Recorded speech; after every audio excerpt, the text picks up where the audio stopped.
I am Kaloosdian, representing the Geghard Scientific Analytical Foundation. It's a great privilege to welcome Dr. Elyse Semerdjian, the Robert Aram and Marian Kaloosdian, and Stephen and Marianne Mugar, Chair of Armenian Genocide Studies at the Strassler Center for Holocaust and Genocide Studies at Clark University. Dr. Semerdjian has achieved international recognition for her significant contributions to the fields of Middle Eastern, Armenian, and genocide studies. Her research offers profound insights into the history of Armenian genocide, memory, and the enduring impact of trauma and displacement. The purpose of this discourse is to explore the intricacies of her pioneering contributions, with a particular focus on her recent publication entitled Remnants, Embodied Archives of the Armenian Genocide, and exploring the personal, historical, and scholarly perspectives that shaped it. Thank you for joining us today. Within the scope of your prior research, what factors influenced your decision to focus on genocide, and what inspired the development of the book Remnants, Embodied Archives of the Armenian Genocide? Thank you for having me. And I would just say that I've been working on the subject of gender since the mid-1990s, and working on gender in the Ottoman Empire. So there are certain patterns of treatment of women, laws and regulations of women and their bodies that have always been at the forefront of my understanding of history.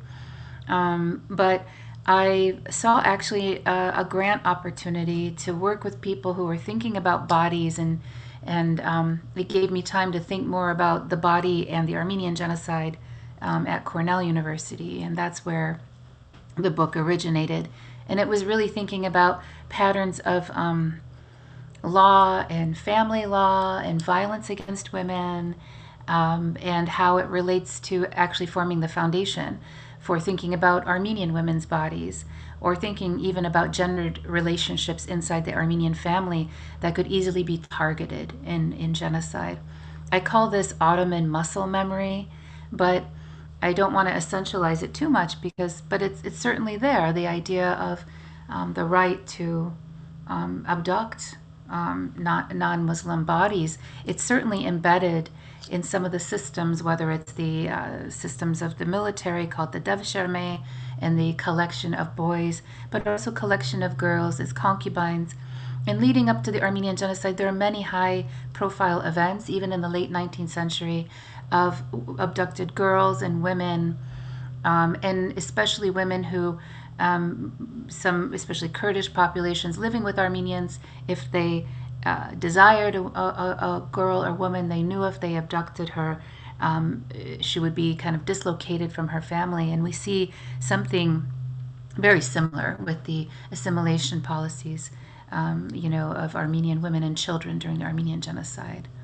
So I wanted to sit and think about these connections because I had been thinking of them in a different way throughout the empire, and certainly these systems are used as weapons against the Armenian community during the Armenian genocide. Were there moments during your research that significantly altered your understanding of the subject? That's a great topic. I mean, there were so many profound testimonies of women, and some of these testimonies are spoken and unspoken.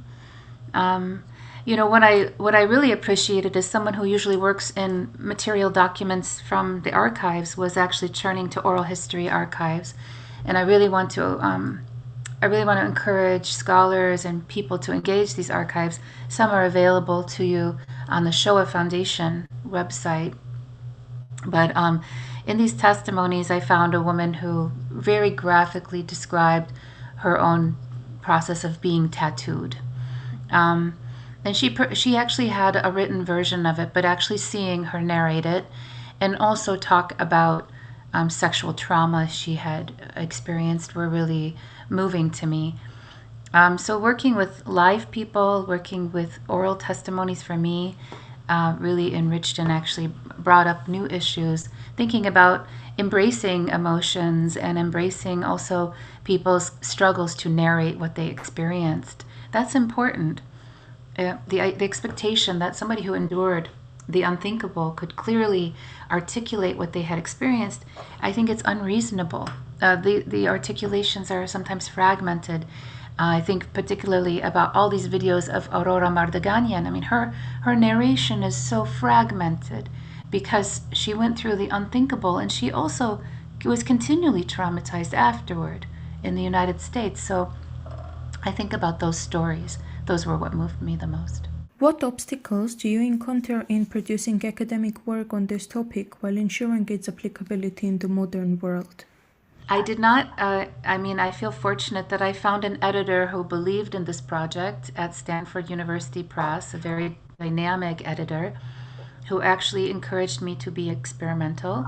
But I also recognize there are many people who struggle to get their work published. There are obstacles. Armenian genocide denial it's still with us. And in fact, we could be seeing some kind of resurgence of more denialism because it's in vogue right now, in a sort of way. So we can't ever take for granted the work that earlier historians did to document and prove the Armenian genocide, but we also have to continually think about how to support scholars. And I feel fortunate that I see people who are getting support, and I want to also give them my support to produce their work. In the book, you have used the term of the prosthetic memory to describe how descendants inherited experiences they never lived. So our question is, how do you see these embodied memories shaping Armenian identity today? The Artsakh, I think, conjured so many memories of 1915. Our minds are always, this trauma is mapped on our bodies, it's mapped on our minds. And the term prosthetic memory also embraces other people's memories, how it is that when we receive the stories of our grandparents, even if we didn't experience it firsthand, sometimes it feels that we have experienced it firsthand, that somehow we still feel traumatized and somehow we still feel pain. That intrigued me.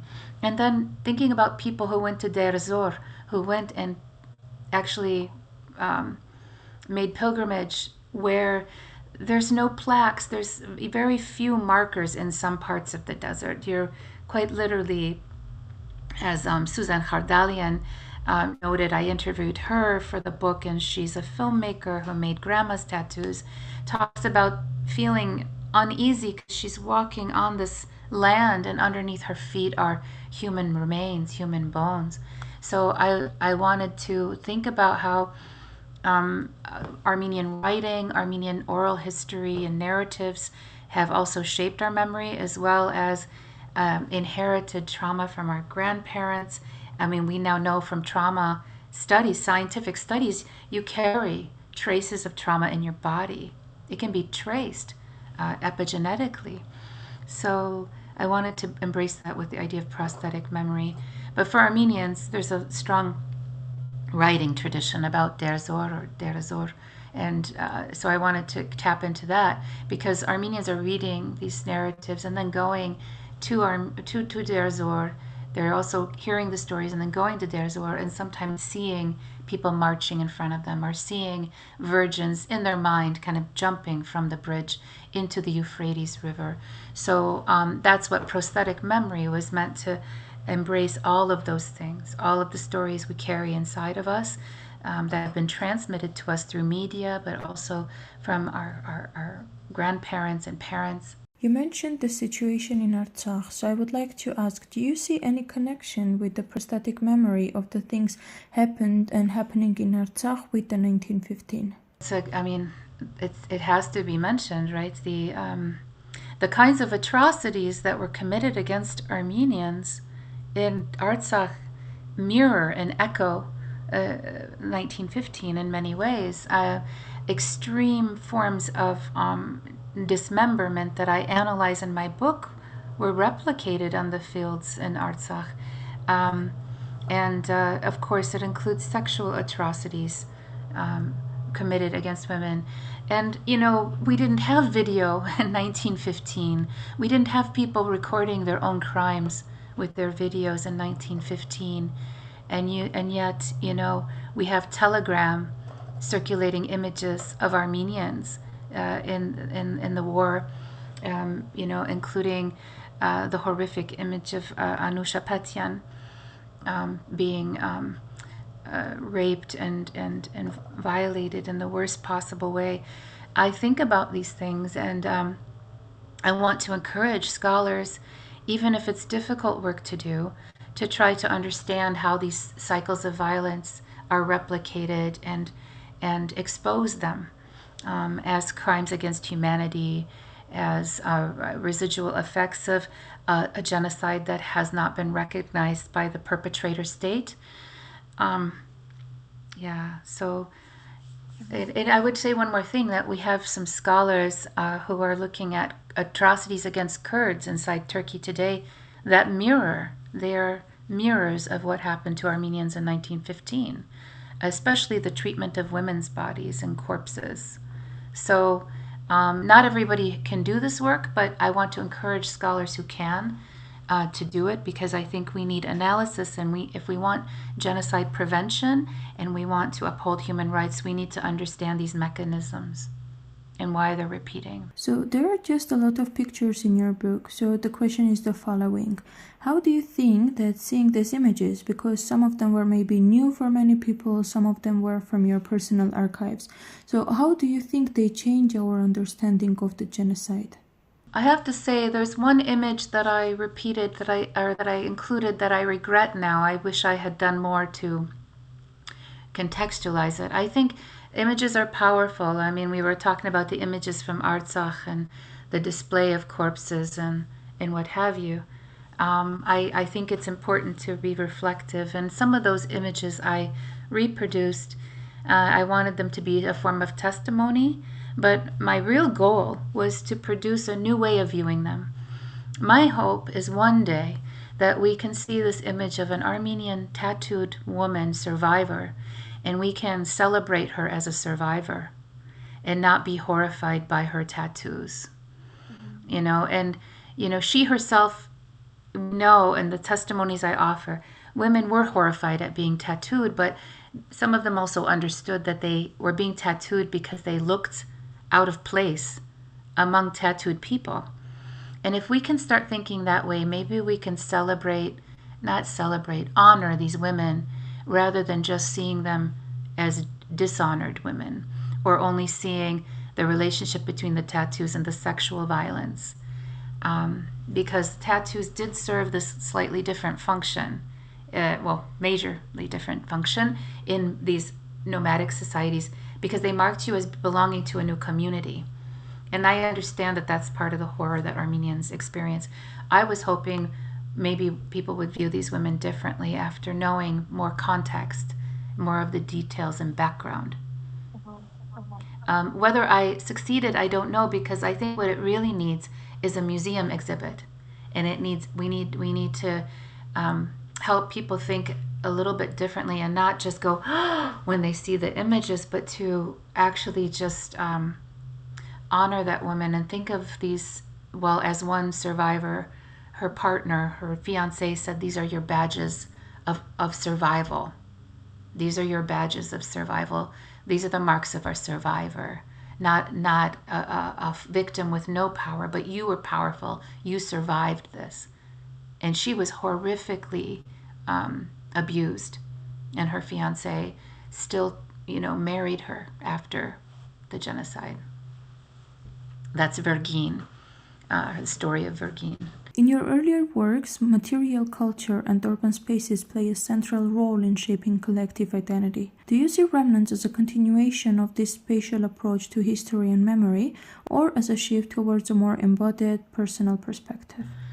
Wow, this is a great question. I mean, I'm moving now to write a history of the Armenians of Aleppo, and now that I'm thinking so much about bodies, I want to always think about space and bodies in a way that, how our bodies create space and create environments. And such a beautiful thing happened in Aleppo after the war. I mean, Aleppo was overrun with Armenians, 100,000 Armenians in this city. There was not enough housing, not enough food, not enough shelter. But then something very beautiful happened, and my grandparents were part of this. My grandfather was in a refugee camp and then started working in the city. And next thing you know, new areas of the city develop. And, you've got, Armenians making their basturma here, or, bringing their culture. And Armenians were already in the city, they were already there. Many of those Armenians rescued those Armenian survivors. However, it gets magnified, it gets amplified. And so what you're saying, there's a relationship between bodies and cities and spaces and placemaking, and how it is that Armenians, made new spaces in Aleppo. And I always want to think about the relationship between bodies and space in this way. I won't let go of the body now that I've been thinking about it so much. As a professor and historian, how do you introduce these sensitive topics to the students in a way that honors both scholarship and the emotional weight of the material? Wow, that's also a really great question. I like to bring in art, music, things, videos, and I think also we treat the testimony, so we read memoirs and testimony of survivors, but you have to interlace it with other things. So, for example, we just watched the film Americazzi yesterday, and it was so beautiful. And, it's a devastating story about the repatriation of Armenians to Armenia under Stalin. But it's also, there's humor and there's the human, and bringing that dimension in, I hope, makes reading the more difficult material digestible, palatable to people who would study it. I don't think, pedagogically, as a teacher, you can't just keep giving people the story of the genocide alone. There has to be the recovery and the rebuilding and the hopefulness and human resilience. And because I personally hope there will be Armenian genocide recognition, and then we can move forward with what really needs to happen, which is that we humans, regardless of religion, regardless of nationality, we have to come together to solve our global problems together. That's my aim. It's not that we always stay in this one place of remembering 1915, but that we remember the lessons of 1915 and eventually move forward to create a better society, a more just and humane society, most of all. What do you most hope this book will accomplish for Armenians, for the field of genocide studies, and for readers who may know little about 1915? And what key message or insight do you wish they take away from engaging with these archives? Well, I'm going to say you ask the best questions, and I think the first thing I would say is my goal was, as a gender scholar, to say,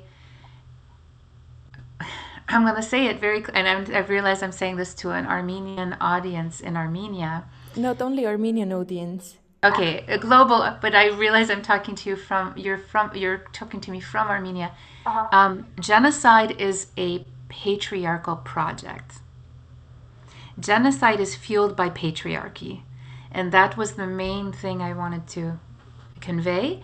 And so what happens is our patriarchy becomes something the perpetrator can learn and then use to attack our community. The attack on our women and children is an attack on the Armenian family. So, in a way, like, patriarchy is fueling really the optic through which the genocidaire views the community that it's targeting. I wanted to convey that. So that makes, for me, genocide a feminist issue. And I realize for many people, like, feminism is a dirty word, but I want to say that there's a case to be made for it, because as long as we continue to ignore certain kinds of violence against women, we will never be as strong as we can be otherwise. That gets back to the question of justice in a humane society. So that's the main point I wanted to convey. What would I like Armenian scholars to do with this, or the Armenian community? I'm very excited by artists who want to use this book and some of my materials to create art. I want there to be more exhibitions in public spaces for us to have these conversations, to move it beyond the book.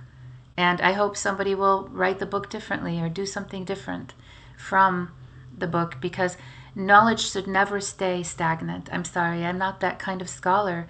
I want things to keep moving forward. So what's the next step? What happens next? How can someone build on? I personally, I regret not making the Derzor section its own book. I wanted to stay with Derzor for a long time. It's a haunting place, and there's so much left to be said. So what will the next scholar do with the question of Derzor? What will the next scholar do with the question of tattoos? I'm waiting to read that work. Thank you so much. To ask if you speak Armenian or maybe some Armenian words or phrases, we'd like to hear something in Armenian, if possible.